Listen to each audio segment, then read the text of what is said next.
Hindi pa rin sigurado ang mga magsasaka sa Bulalakaw, Oriental Mindoro kung paano makakabangon sa matinding pagkakalugmok dahil sa epekto ng El Nino.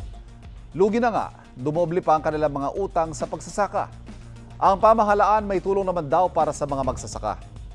Narito ang part 2 ng special report ni Darlene Kai. Ang utang po namin ay lumaki ng lumaki. Nagdadasal na lang po kami na sana gumanda panahon para kumita naman kahit paano ang magsasaka.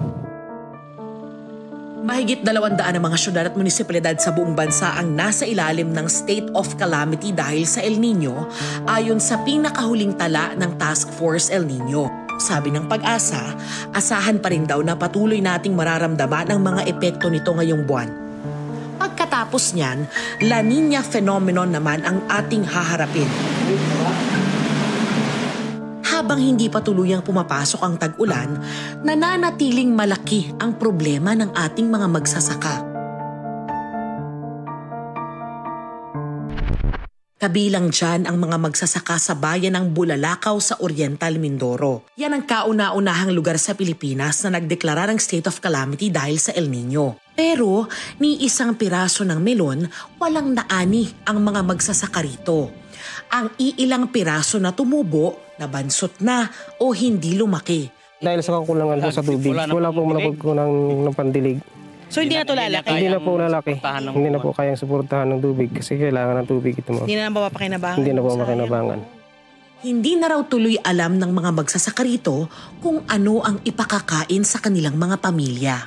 Kawawa talaga mga farmers dito sa amin dahil talagang wala pong naani dahil po dumating ang tagtuyot. So wala po talaga silang kunyari mapagkikitaan.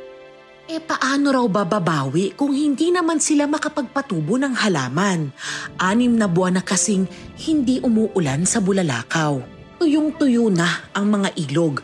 Wala na ring tubig ang mga irigasyon. Tuyot na ang mga puno ng saging. Bitak-bitak ang mga lupang sakahan. Sabi ni Jason, ilang dekada nang nagsasaka ang kanilang pamilya. Ngayon lang daw sila nakaranas ng ganito katinding tagtuyot. Sobrang tagal po ng init. Kaya wala talaga kaming naani. Nung mga nakaraan naman kahit kahit sobrang init noon, may umuulan pa noon eh. Kaya meron pa kaming kita noon. Lumaki raw ng lumaki ang utang ni Jason, kaya napagpasyahan niyang sumuko na at itigil na ang pagtatanim. Sa ngayon po, kung ano pong pagkakitaan na pwedeng umi-extra na lang po ako. Namamasada din po ako ng tricycle para kumita. Ayon sa municipal agriculturist, 5 buwan pa magugutom ang mga magsasaka at kanilang mga pamilya. Kakaroon ng mahabang tagutom kasi mahaba yung season ng pag-ita ng pagtatanim. Ang susunod na taniman is July. Ang susunod pa na harvesting is come October. Ramdam din sa pang-araw-araw na pamumuhay ang tindi ng tagtuyot. Dati, walang humpay ang agos ng tubig sa poso ng pamilya ni Florence. Ngayon, wala pang isang timba ang nakukuha nila. Kailangan niyo po magtipid. Mahirap po talaga lalo kapag gusto mo na maligo po pero walang tubig, wala ka pong magawa. Hintay talaga. Opo.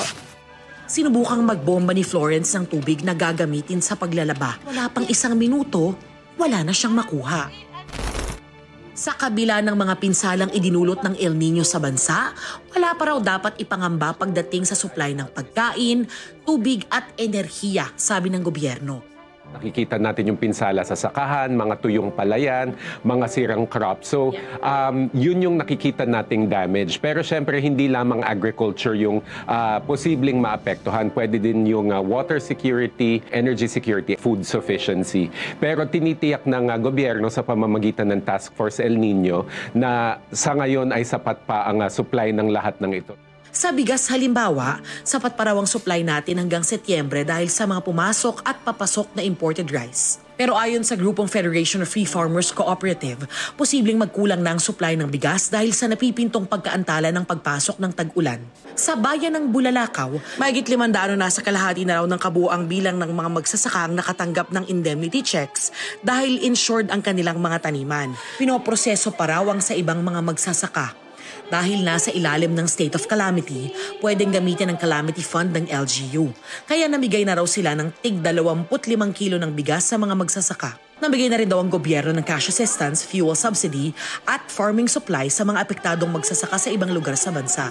Hindi lang po para po maibsan yung immediate needs, pero yung long-term needs din. In terms of long-term needs, sa Oriental Mindoro, naglabas po ng pondo, nagbigay ng pondo para po sa solar-powered irrigation system. Plano ng Department of Agriculture na magtayo po ng cold storage facilities. Sa aspeto naman po ng tubig, pwedeng magtayo ng bagong dam. Sa ngayon po, kinukumpuni po yung mga lumang dam.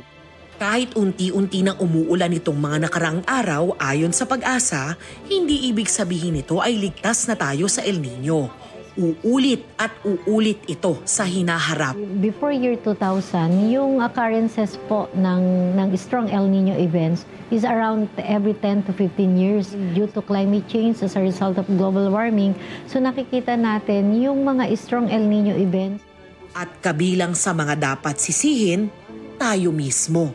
So yung mga tinatawag nating mga man-made or mga human activities, so syempre nagkakaroon yun ng contribution. Yung ating mga areas na dati ay hindi pa siya sementado or mga buildings or yung hindi pa siya urban area, yung kino-convert natin yung ating mga lands. So yung land use change, malaki din yung contribution nun, lalong-lalo na sa pag-init ng temperatura. Kung tayo ang may kagagawan, hindi ba dapat tayo rin ang gumawa ng paraan? Totoo namang mahirap kalaban ng kalikasan, pero ito ang realidad na dapat nating paulit-ulit na paghandaan. At kasabay niyan ay dapat ipagpatuloy at paigtingin ang mga usapin kung paano tayo makaaambag sa pangmatagalang pangangalaga sa kalikasan. Ito ang unang balita. Darlene Kai para sa GMA Integrated News.